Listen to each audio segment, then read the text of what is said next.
This year, for Christmas, my mother and father got me this Lyre Harp from Donner. I'm a huge fan of these simple lap-stringed instruments. I have an antique zither and a Hanago that I've already recorded. I love to just tinker with them on my free time and record them for songs. They have a simple yet colorful sound. I also find myself frequently using the VST versions I made for them as well, so I thought I should record and make a digital version of this one as well.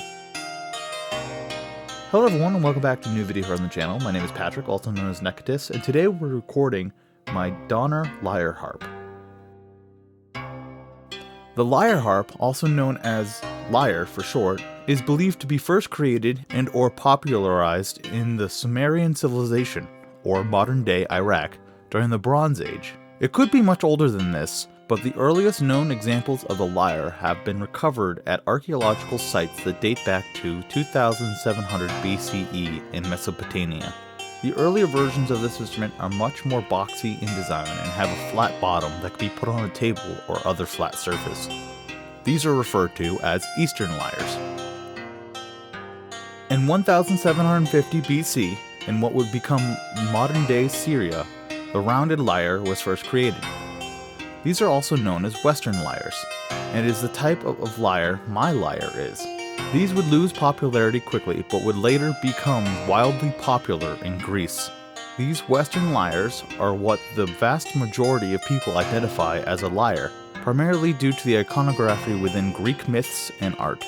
These instruments have become a huge cultural signifier for this point of history within the Western mythos.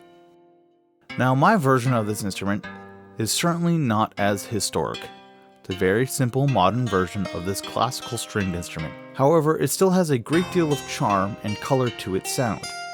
Considering the tuning kit, the extra strings, the travel bag, and this instrument were all purchased under $70, it's actually a pretty great instrument. I really enjoy its sound, and I find it to be rather fun to play. And because it's so easy to tune, changing the key of this instrument would not be too hard to do, and I will certainly be looking into doing something like this in the future. I made sure to record an overabundance of round robins for this VST to really get the nuance of this instrument, and to make playing it more dynamic as a VST.